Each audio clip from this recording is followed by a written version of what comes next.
Assalamualaikum warahmatullahi wabarakatuh. Di balik sunyinya malam, ada kisah yang tak pernah berani diceritakan dengan suara lantang. Kisah tentang orang-orang yang memilih jalan gelap demi keluar dari kemiskinan. Dan tentang gunung yang tidak pernah memberi tanpa mengambil. Malam ini, jangan dengarkan cerita ini sendirian. Karena setiap kata yang akan kau dengar pernah menjadi jeritan penyesalan seseorang di lereng Gunung Sumbing. Ini bukan dongeng, ini bukan sekadar mitos. Ini adalah kisah tentang perjanjian terlarang, tentang harta yang berbau darah, dan tentang manusia yang rela menggadaikan dirinya sendiri demi sesuatu yang tak pernah benar-benar bisa ia miliki. Jika kau mendengar suara aneh di sekitarmu saat cerita ini dimulai, jangan menoleh dan jangan pernah menjawab, karena bisa jadi ada yang ikut mendengarkan bersamamu. Selamat datang di kisah pesugihan kawin monyet Gunung Sumbing, tempat di mana ketakutan tidak berakhir.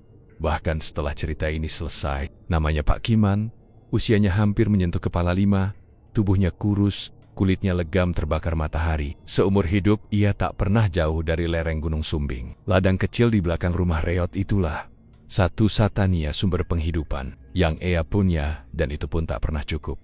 Musim demi musim berlalu, tapi nasib Pak Kiman seperti terjebak di tempat yang sama. Hasil panen tembakau sering gagal, hujan datang tak menentu, dan utang di warung semakin menumpuk. Setiap malam, Pak Kiman duduk termenung di teras rumah bambunya, memandangi punggung Gunung Sumbing yang menjulang gelap, diselimuti kabut tebal, seolah menyimpan rahasia yang tak ingin dibuka. Sejak beberapa bulan terakhir, ada hal ganjil yang mengusik pikirannya. Beberapa warga desa yang dulu sama miskinnya, kini mendadak hidup berkelimpahan. Rumah mereka berubah menjadi tembok permanen. Sepeda motor baru terparkir di halaman, dan dapur mereka tak pernah kehabisan bahan makanan. Namun ada satu kesamaan yang membuat Pak Kiman merinding. Mereka semua menjadi pendiam, menandoksot, ditanya, dan selalu menutup pintu rapat ketika senja tiba. Rezeki saka gunung, itu bisikan yang sering Pak Kiman dengar dari obrolan setengah terputus di pos ronda. Tak ada yang berani menjelaskan lebih jauh. Malam itu, hujan turun rintik-rintik, angin dari arah gunung berhembus dingin menusuk tulang. Pak Kiman terlelap dengan perut kosong, ditemani suara jangkrik dan gesekan bambu yang bergoyang. Disitulah mimpi itu datang. Pak Kiman berdiri sendirian di sebuah hutan lebat. Pepohonan tinggi menjulang, akar-akar menggeliat di tanah seperti ular.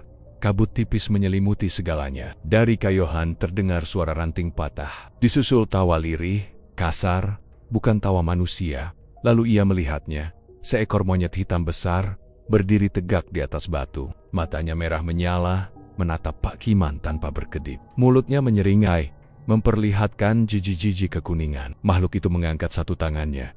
Jari-jarinya panjang dan hitam, seolah memanggil, "Kiman." Suara itu bukan keluar dari mulutnya, melainkan langsung menggema di kepala Pak Kiman. Ia terbangun dengan napas terengah, keringat dingin membasahi punggungnya. Dari luar rumah, terdengar suara sesuatu melompat di atas genteng duk-duk, lalu menghilang ke arah kebun. Pak Kiman bangkit perlahan dan mengintip keluar. Kabut turun sangat tebal malam itu. Bulan nyaris tak terlihat. Namun di tepi kebun pisang, ia melihat bayangan hitam bergerak cepat, melompat dari satu batang ke batang lain. Sejak malam itu, mimpi tersebut tak pernah berhenti.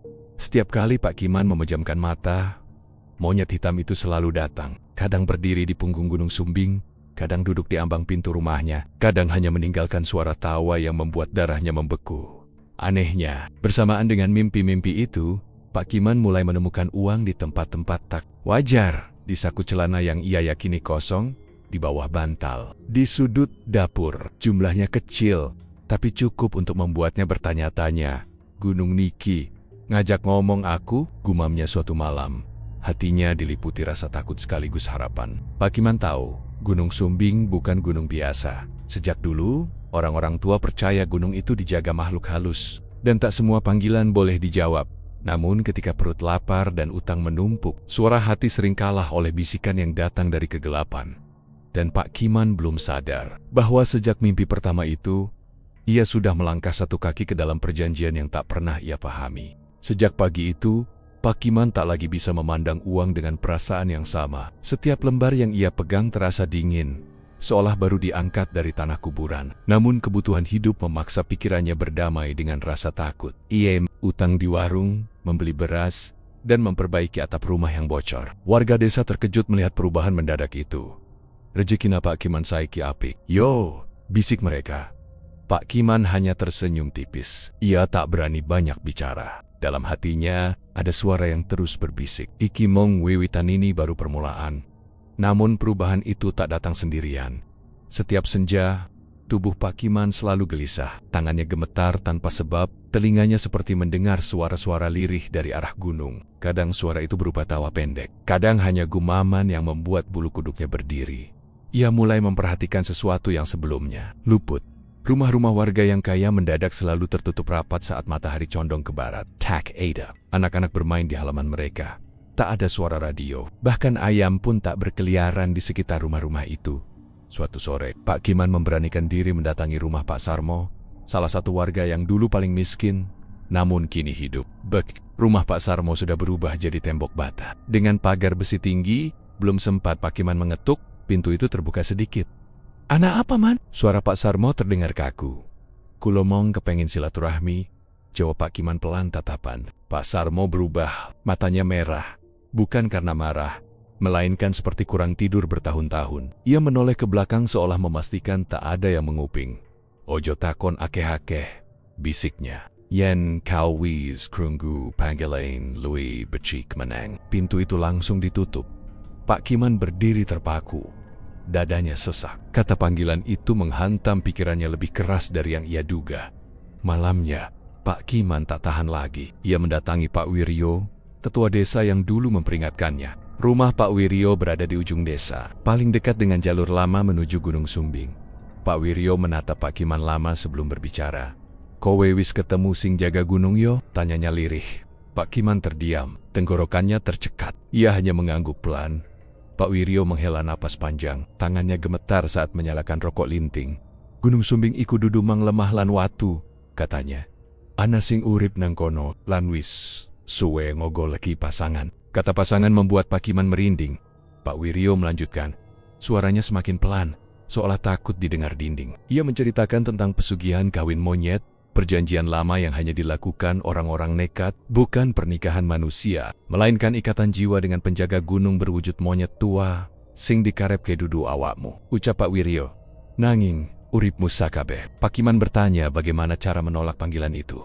Pak Wiryo menggeleng pelan. "Yan, wis dipilih, Angel mundur, sing bisa menunda, utawa nyerah." Malam itu, angin bertiup kencang. Dari keyohan, Gunung Sumbing mengeluarkan suara gemuruh rendah, seperti makhluk besar yang sedang tertawa pelan. Saat Pak Kiman pulang, langkahnya terasa berat. Di jalan setapak menuju rumahnya, ia melihat sesuatu yang membuat kakinya berhenti. Di bawah pohon asem tua, berdiri sesosok bayangan hitam, pendek, berbulu, dengan mata merah menyala. Bayangan itu tidak bergerak, hanya menatap Pak Kiman memejamkan mata, membaca doa sekuat yang ia bisa. Saat ia membuka mata kembali, bayangan itu sudah menghilang. Namun di tanah, tertinggal kulit pisang yang masih basah seolah baru diletakkan. Malam itu, mimpi kembali datang. Kali ini, monyet hitam itu duduk di hadapannya lebih dekat. Nafasnya berbau tanah dan daun busuk. "Kau wis takweni hitanda?" Suaranya menggema. "Saiki pilihan ana nang tanganmu." Pak Kiman terbangun sambil menangis. Ia sadar, larangan itu bukan lagi sekadar nasihat. Ia adalah peringatan terakhir. Sebelum pintu banner-banner tertutup dan Gunung Sumbing tak pernah memanggil dua kali tanpa alasan. Sejak peringatan Pak Wiryo malam itu, hidup Pak Kiman tak pernah benar-benar tenang. Setiap detik berlalu seperti menunggu sesuatu yang pasti datang. Namun tak pernah ia ketahui kapan. Uang masih terus muncul, kadang di dalam lemari, kadang terselip di balik tikar. Namun bersamaan dengan itu, tubuhnya semakin sering terasa lemah. Seperti ada bagian dari dirinya yang perlahan terkikis. Yang paling mengganggu adalah dorongan itu. Dorongan untuk naik ke gunung. Awalnya hanya rasa penasaran, lalu berubah menjadi kegelisahan, hingga akhirnya menjadi kebutuhan yang tak bisa ditahan. Setiap kali senja datang, kaki Pak Kiman selalu mengarah ke utara, ke jalur lama yang sudah lama ditutup warga desa. Jalur itu dikenal sebagai dalan sepi, jalan yang tak pernah dilewati lagi sejak beberapa orang hilang puluhan tahun silam. Gunung Oran jaluk tamu sembarangan, begitu kata orang-orang tua. Namun malam itu, Pak Kiman tak lagi mampu melawan langit mendang. Bulan tertutup awan tebal. Ia melangkah sendirian membawa senter kecil dan sebungkus rokok linting. Hutan menyambutnya dengan keheningan yang menyesakkan. Tak ada suara jangkrik, tak ada burung malam, bahkan angin pun seolah enggan berhembus. Semakin ke dalam jalan Setipak, Idebar, tanahnya lembek, berwarna kehitaman dan berbau anyir. Pepohonan menjulang tinggi, daunnya rapat menutup langit. Cahaya senter Pakiman hanya mampu menerangi beberapa langkah ke depan. Tiba-tiba, senter itu berkedip. Sekali, dua kali, lalu mati. Pakiman berhenti, nafasnya memburu. Dalam kegelapan, terdengar suara gesekan seperti kuku menggores batang. Pohon disusul tawa pelan, pendek, patah-patah. Ia menyalakan kembali senternya. Kali ini cahaya menyala, tapi sesuatu sudah berubah. Di hadapannya berdiri sebuah batu besar, penuh ukiran kasar. Simbol-simbol yang tak ia pahami. Namun satu di antaranya jelas wajah monyet. Dengan mata cekung dan mulut menyeringai, Pakiman merasa kepalanya berdenyut. Bau kemenyan bercampur tanah basah menusuk hidungnya. Tanpa sadar, kakinya melangkah. Mendekat, di sekitar batu itu, tanah tampak seperti sering digali. Ada sisa lilin hitam, tulang ayam yang sudah menguning, dan kulit pisang yang membusuk. Tempat itu bukan sekadar tempat singgah, itu adalah bekas ritual. Wes tekan, sebuah suara bergema di kepalanya. Kabut turun perlahan, melingkari tubuh Pakiman. Dari balik pepohonan, muncul bayangan-bayangan kecil yang bergerak cepat. Lompat dari dahan ke dahan, mengelilinginya. Pakiman jatuh berlutut, lututnya gemetar hebat. Dalam kabut itu, sosok yang ia kenal muncul, monyet hitam besar, berdiri tepat di depan batu. Namun kali ini, wujudnya lebih nyata. Bulunya kusam, penuh bercak tanah. Matanya merah menyala, memantulkan cahaya senter yang tergeletak di tanah. Mulutnya bergerak perlahan, tapi suaranya terdengar jelas di kepala Pakiman. "Kowe wis ngelanggar larangan," katanya. "Nanging kui tanda kowe wis siap." Tangan makhluk itu terulur. Di telapak tangannya terdapat tanda hitam, menyerupai cap gosong. "Durung ana akad," lanjutnya. "Nanging wiwitan kudu ana." Tanpa mampu menolak, Pakiman merasakan dadanya panas, seperti ada besi panas menempel di kulitnya. Ia berteriak, namun suaranya tertelan hutan. Saat kesadarannya memudar, satu kalimat terakhir terdengar jelas, "Bali maneh." Ing wektu sing wis tak tandani, Pakiman terbangun menjelang subuh di tepi kebun tembakau miliknya. Bajunya kotor, penuh tanah. Di dadanya ada bekas kehitaman, samar namun nyata, seperti bekas terbakar. Gunung Sumbing berdiri tenang di kejauhan, diselimuti kabut tipis. Namun Pakiman tahu satu hal pasti, ia telah menginjak jalur yang tak boleh dilangkahi. Dan ritual itu sudah dimulai. Sejak malam di jalur terlarang itu, Pakiman tak lagi sama. Bekas kehitaman di dadanya tak kunjung hilang. Setiap kali ia menyentuhnya, ada rasa panas menjalar hingga ke tenggorokan, seperti bara yang disimpan di dalam tubuh. Anehnya, bekas itu tak terlihat jelas oleh orang lain. Saat istrinya bertanya, yang tampak hanyalah kulit biasa. Namun Pakiman tahu, tanda itu hidup berdenyut. Pelan, saat senja tiba, dorongan untuk kembali ke gunung semakin kuat. Bukan lagi sekadar panggilan, melainkan perintah. Jika ia mencoba menolak, kepalanya terasa nyeri, dadanya sesak, dan telinganya dipenuhi tawa monyet yang memekakan. Hingga akhirnya, pada malam Jumat Kliwon, tubuhnya bergerak sendiri, tanpa berpamitan. Pakiman melangkah ke arah jalur terlarang. Malam itu gunung terasa berbeda. Kabut turun lebih tebal dari biasanya, membungkus pepohonan, hingga jarak pandang tinggal sejengkal. Setiap langkah terasa berat, seolah tanah mencoba menahan kakinya. Namun suara di kepalanya terus memandu, membawa Pakiman kembali ke batu besar berukir wajah monyet. Di sana, tempat itu telah berubah. Lilin-lilin hitam menyala mengelilingi batu, padahal Pakiman yakin tak membawanya. Bau kemenyan menusuk hidung, bercampur aroma daun pisang busuk dan tanah basah. Dari balik kabut, terdengar langkah-langkah kecil berlari. Meloncat dari dahan ke dahan, lalu Ea Mongkule, sosok monyet hitam itu berdiri di puncak batu. Lebih besar dari sebelumnya. Tubuhnya tinggi, hampir menyerupai manusia. Di belakangnya, kabut membentuk siluet seperti mahkota. "Aku sing njaga Sumbing," suaranya bergema, berat dan dalam. "Sing ngatur aliran rejeki lan nyawa Pachkai menggemita." Ia ingin sujud, namun lututnya terasa terkunci. Makhluk itu menatapnya lama, seolah menimbang harga jiwanya. "Kowe wis nampa tanda," lanjutnya. "Saiki wayahe akad." Dari tanah muncul bayangan-bayangan lain, monyet-monyet kecil dengan mata merah redup. Mereka membentuk lingkaran, duduk diam seperti saksi bisu. Penjaga gunung mengulurkan tangannya. Di telapak tangannya muncul benang hitam tipis, bergerak seperti hidup iki. "Duduk kawin kaya manungsa," katanya. Nanging ikatan urip, jiwa ketemu jiwa, benang itu melilit dada Pak Kiman, menembus bekas tanda hitam yang sudah ada. Rasa panas menjalar hebat. Pak Kiman menjerit, namun jeritannya berubah menjadi desahan tertahan. Rejeki bakal milih. Suara itu berlanjut. Nanjing saben mili ana sing kudu bali. Pak Kiman ingin bertanya apa yang harus ia bayar. Namun sebelum kata itu keluar, benang hitam itu mengencang. Bayangan-bayangan di sekeliling tertawa pelan. Sing paling cedak karo atimu, jawab penjaga gunung, seolah membaca pikirannya. Lan yen wektu wis tekan. Kowe diu, air mata Pak Kiman mengalir. Ia mengangguk lemah. Bukan karena rela, melainkan karena tak punya pilihan pada saat itu. Angin berhembus kencang, lilin-lilin padam serempak, kabut menyapu segalanya. Dalam kegelapan, suara terakhir terdengar jelas. Mulai bengi iki, Koweda di pasangan gunung. Pak Kiman terbangun di rumahnya menjelang subuh. Tubuhnya terbaring di lantai, dingin, lemas. Di luar, ayam jantan berkokok bersahutan. Di sudut rumah, tergeletak segepok uang jauh lebih banyak dari sebelumnya. Namun saat Pak Kiman menatap cermin bambu di dinding, ia melihat sesuatu yang membuat napasnya tercekat. Di balik pantulan wajahnya, sepasang mata merah menatap balik dari dalam dirinya. Akad telah selesai, dan Gunung Sumbing kini memiliki Pak Kiman. Sejak akad itu terjadi, hidup Pak Kiman berubah dengan kecepatan yang tak pernah ia bayangkan.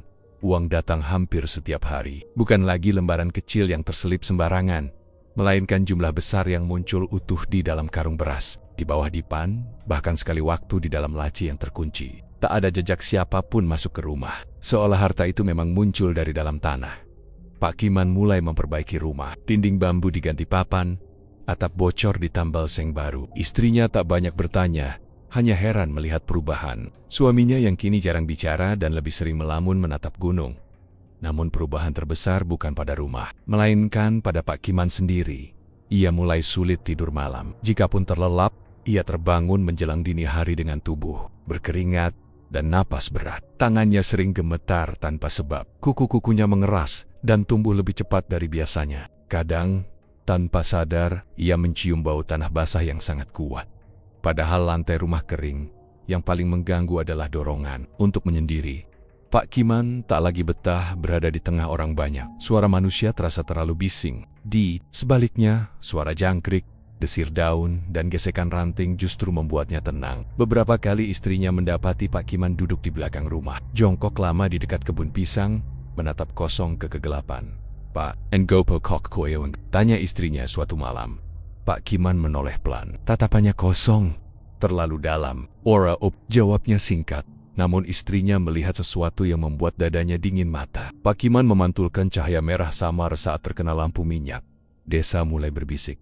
Anak-anak yang bermain sore hari sering pulang sambil menangis, mengaku melihat bayangan monyet besar di kebun Pak Kiman. Ia miem tetangga, beberapa kali hilang tanpa jejak. Pagi harinya hanya ditemukan bulu berserakan di tepi hutan. Pak Kiman mendengar semua itu. Namun anehnya, ia tak merasa bersalah. Bahkan saat melihat bulu ayam di tangannya sendiri, ada rasa hangat aneh menjalar di dadanya seperti kepuasan yang tak bisa ia jelaskan. Malam Jumat berikutnya, mimpi itu datang lagi. Pak Kiman berdiri di depan penjaga gunung. Sosok monyet hitam itu duduk santai di atas batu. Matanya menyala puas. "Rejekimu lancar." Suara itu bergema. "Nanging, awakmu isih kaku." Pak Kiman tak mengerti. "Kowe isi mikir kaya manungsa," lanjutnya. "Padahal saiki, kowe wis separo dari duweku." Saat terbangun, Pak Kiman merasakan nyeri hebat di punggungnya. Di cermin, ia melihat bekas goresan panjang, seperti bekas cakaran, membentang dari bahu hingga pinggang. Kulit di sekitarnya menghitam hari demi hari. Perubahan itu semakin nyata. Cara berjalan Pak Kiman membungkuk. Kadang ia berlari kecil tanpa sadar saat berada di ladang. Tangannya refleks memanjat batang pohon. Saat marah, suara yang keluar dari tenggorokannya terdengar parau, nyaris seperti geraman. Pak Wiryo akhirnya datang ke rumah Pak Kiman. Ia hanya menatap lama. Wajahnya pucat. "Perjanjian wis mlaku ado," katanya lirih. "Saiki sing embaya dudu mongkau. Nanging saoma iki." Kata-kata itu menghantam Pak Kiman lebih keras dari ancaman penjaga gunung. Malam itu, dari arah Gunung Sumbing terdengar tawa panjang, menggema menembus kabut. Dan untuk pertama kalinya, Pak Kiman sadar sepenuhnya, kekayaan ini bukan hadiah, adalah jerat. Dan jerat itu perlahan sedang mengencang. bukan hanya di lehernya, melainkan di jiwa orang-orang yang paling ia cintai. Semua bermula dari bau busuk. Pagi itu, Pak Kiman terbangun dengan indera penciumannya, dipenuhi aroma menyengat campuran tanah basah, darah, dan sesuatu yang membusuk. Bau itu datang dari arah dapur. Langkahnya pelan, hampir menyeret. Saat ia menuju ke sana di sudut dapur, dekat tungku kayu, tergeletak ayam hitam milik istrinya. Lehernya terpuntir tak wajar, matanya melotot, dan dadanya terkoyak, rapi seolah dibuka oleh tangan yang sangat kuat. Namun tahu persis apa yang dicari. Istrinya, menjerit histeris. Pak Kiman berdiri terpaku. Anehnya, perutnya terasa hangat, bahkan sedikit kenyang. Padahal ia belum makan apapun. Saat ia menunduk, ia melihat bercak darah kering di ujung jarinya. Ia tak ingat melakukan apapun sejak hari itu. Kejadian buruk datang beruntun. Anak bangsanya mulai sering demam tinggi setiap malam Jumat. Tubuhnya panas, matanya terbalik, dan mulutnya menggumamkan kata-kata yang tak dipahami siapapun. Setiap kali Pak Kiman mendekat, anak itu menangis keras, menjerit seolah melihat sesuatu yang mengerikan. Aja nyedak, aja nyedak, teriaknya ketakutan. Istri Pak Kiman mulai jatuh sakit-sakitan. Wajahnya pucat, matanya cekung, dan tubuhnya kurus meski makan cukup. Setiap malam ia bermimpi dikejar monyet hitam besar yang menarik rambutnya, menyeretnya ke arah gunung. Pak Kiman mencoba melawan. Ia kembali menemui Pak Wiryo, memohon agar ikatan itu diputus. Namun wajah Pak Wiryo justru semakin pucat saat mendengar. Ceritanya tumbal wis diwiwiti, katanya lirih. Gunung ora neit njupuk sepisan, yen wis miwiti bakal nerisik. Pak Kiman bertanya, apa yang akan diambil berikutnya?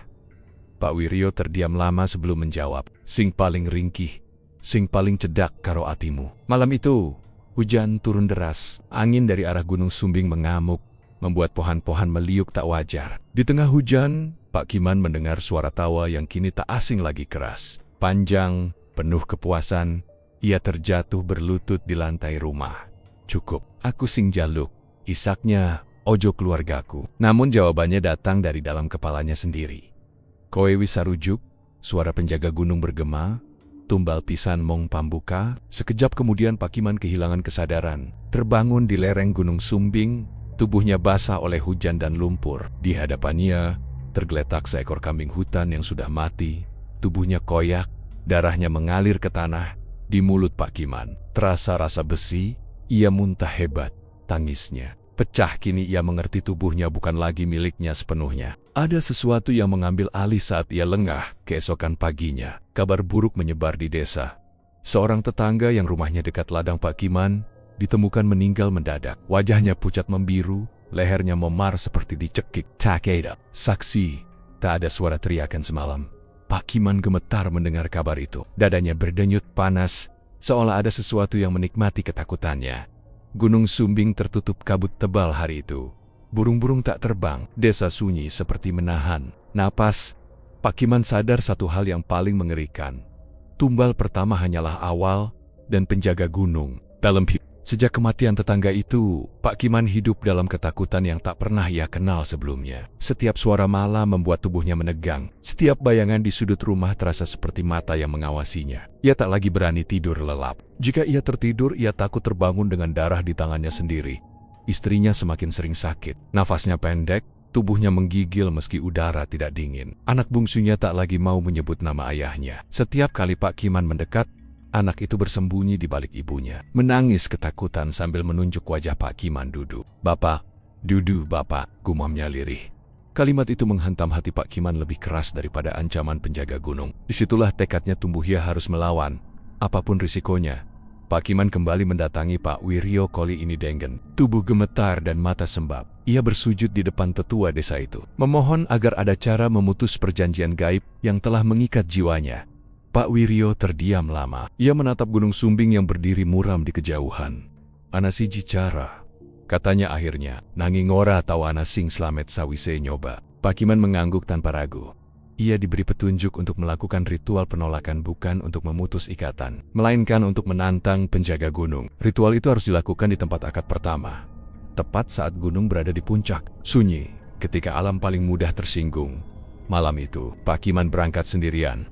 Hujan gerimis turun, kabut menelan jalur pendakian. Hutan terasa hidup, ranting bergerak sendiri. Tanah bergetar halus di bawah telapak kakinya. Setiap langkah terasa seperti berjalan di atas dada makhluk raksasa. Saat ia tiba di batu berukir wajah monyet, suasana berubah drastis. Angin berhenti, kabut membeku. Lilin-lilin hitam menyala sendiri satu persatu, membentuk lingkaran yang sama seperti malam akad. Bau amis memenuhi udara. Kawani imbalela. Suara penjaga gunung muncul dari segala arah.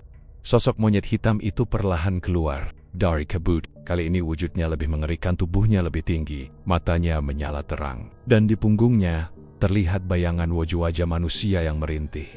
Pak Kiman berlutut, namun tetap melafalkan doa yang diajarkan Pak Wiryo. Tangannya gemetar, suaranya tercekat, tanah bergetar keras, pohon-pohon bergoyang liar. Dari balik kegelapan, monyet-monyet kecil bermunculan, menjerit dan melampat-lampat dengan ganas. Kowe dudu mong janji, geram penjaga gunung. Kowe wis dadi duweku. Sekejap, tubuh Pak Kiman terangkat dari tanah. Dadanya terasa seperti diremas dari dalam. Ia menjerit kesakitan. Doanya terputus oleh tawa panjang yang menggema di seluruh hutan Yen Chao Mabalela. Lanjut suara itu, gunung bakal njupuk luwih akeh. Tiba-tiba, bayangan istrinya muncul di hadapan Pak Kiman. Wajahnya pucat, matanya kosong, disusul bayangan anaknya, menangis sambil meraih tangan ayahnya. Pak Kiman berteriak, memohon agar mereka dilepaskan. Dan pada saat itulah Gunung Sumbing murka guntur menggelegar. Meski tak ada petir, tanah retak, batu-batu kecil beterbangan. Pak Kiman terlempar jauh, menghantam akar pohon hingga kepalanya berdarah. Ia kehilangan kesadaran. Saat Pak Kiman terbangun menjelang subuh, ia tergeletak di pinggir desa. Tubuhnya penuh luka, namun yang membuatnya lumpuh oleh rasa takut adalah kabar yang menantinya. Istrinya ditemukan pingsan di rumah, tubuhnya dingin seperti mayat, nafasnya sangat lemah, anak bungsunya hilang sejak tengah malam. Desa gempar, warga mencari ke segala arah. Namun menjelang siang, anak itu ditemukan di tepi hutan masih hidup, tapi matanya kosong, rambutnya penuh tanah, dan tubuhnya berlumur lumpur. Sejak hari itu, anak Pak Kiman tak pernah bicara lagi. Pak Kiman duduk di sudut rumah, memeluk tubuhnya sendiri, air matanya habis. Doanya tak lagi terdengar. Di dadanya bekas tanda hitam itu kini menyebar seperti akar. Ia sadar sepenuhnya. Perlawanan bukanlah jalan keluar. Ia justru menjadi pemicu murka. Dan Gunung Sumbing telah memberi peringatan terakhir. Jika Pak Kiman masih berani menolak, maka yang diambil selanjutnya bukan lagi hewan, bukan lagi tetangga, melainkan nyawa yang tak bisa ia gantikan dengan apapun. Sejak malam hilangnya anak Pak Kiman, desa di lereng Gunung Sumbing tak pernah benar-benar pulih. Kabut turun lebih sering, bahkan di siang hari, matahari tampak pucat.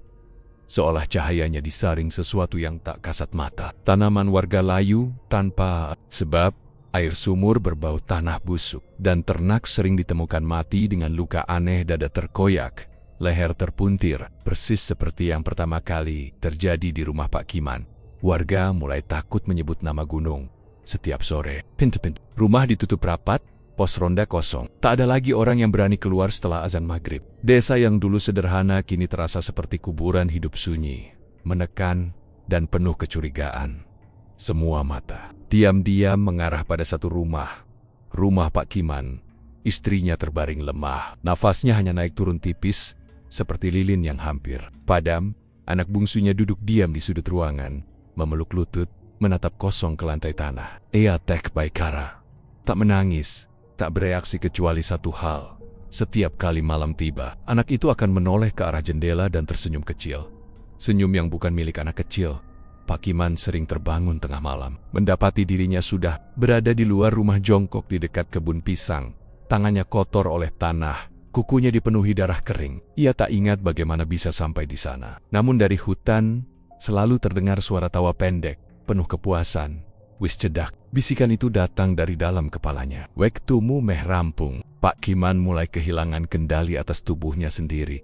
Kadang ia berbicara dengan suara yang bukan miliknya, parau, berat, penuh ejekan. Kadang ia tertawa sendiri tanpa sebab. Warga yang melihatnya menjauh ketakutan. Anak-anak menangis jika berpapasan dengannya. Pak Wiryo kembali datang. Kali ini tanpa membawa harapan. Gunung Wisnesu, katanya lirih. Kutukane wis nyebah, ora mongkau sing kena. Benar saja, dalam waktu seminggu 2 warga jatuh sakit mendadak. Satu orang hilang di jalur ladang, Ditemukan 3 hari kemudian dalam kondisi tak bernyawa di tepi hutan, wajahnya membeku dalam ekspresi ketakutan luar biasa. Desa mulai mengaitkan semua kejadian dengan pesugihan kawin monyet yang telah lama menjadi bisik-bisik terlarang, dan nama Pak Kiman disebut. Bukan lagi dengan kasihan, melainkan ketakutan dan kebencian. Suatu malam, warga berkumpul di ujung desa. Mereka membawa obor, parang, dan doa-doa yang terbata. Bukan untuk menyerang, melainkan untuk mengusir bala. Namun saat mereka mendekati rumah Pak Kiman, angin kencang tiba-tiba berhembus. Obor padam serentak. Dari arah gunung terdinjer tawa panjang, disusul suara loncatan di atap-atap rumah. Bayangan monyet berlari di atas genteng. Warga berhamburan. Doa berubah jadi teriakan.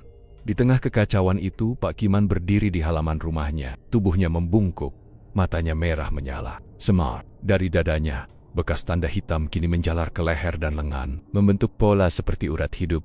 Ia menengadah ke arah Gunung Sumbing. "Aku wes ora enduwe opo-opo maneh," katanya lirih. "Injupuk aku we." Untuk pertama kalinya, suara penjaga gunung terdengar dekat. Sangat dekat.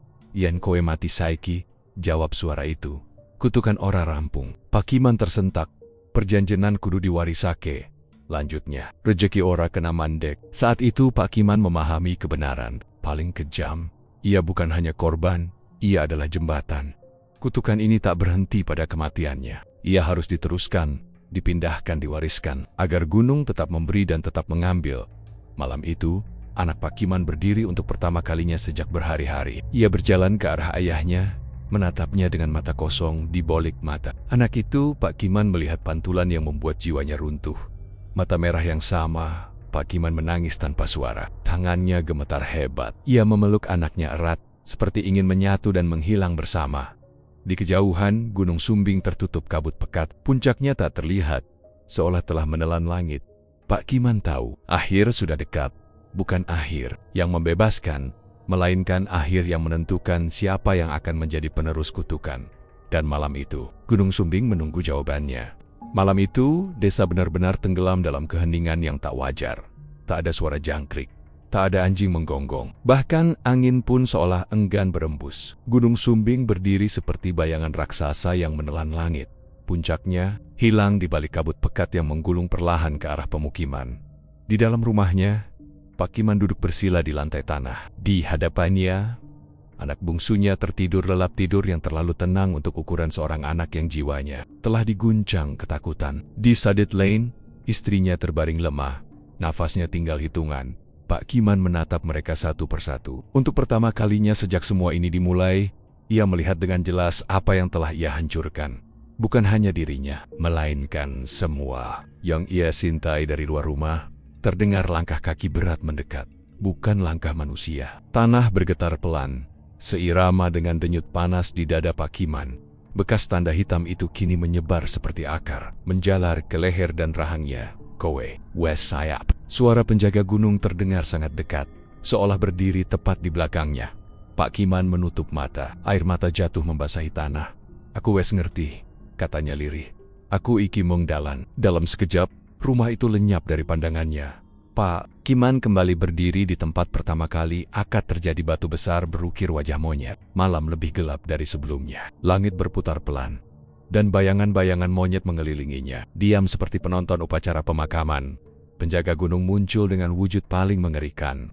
Tubuhnya menjulang tinggi, bulunya hitam legam, seperti menyerap cahaya. Di matanya, Pak Kiman melihat pantulan ratusan wajah manusia menangis, meronta, menyesal. Mereka adalah orang-orang sebelum dirinya.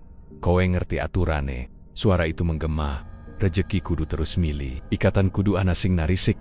Pak Kiman berlutut. Tangannya gemetar hebat. "Yen kudu ana sing dadi tumbal pungkasan." Suaranya pecah. "Aku we." Untuk sesaat, hutan sunyi, lalu terdengar tawa pelan, bukan tawa mengejek, melainkan tawa tua yang lelah. "Kowe ora isa mati sakarepmu," jawab penjaga gunung. "Nanging kau isa milih." Keren cerita iki rampung. Di hadapan Pak Kiman muncul dua bayangan.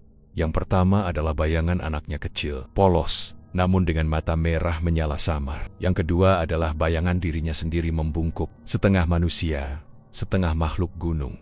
Pak Kiman menangis terseduh. Kini ia paham jika ia mati begitu saja, kutukan akan berpindah ke anaknya. Jika ia melawan lagi, gunung akan mengambil seluruh desa.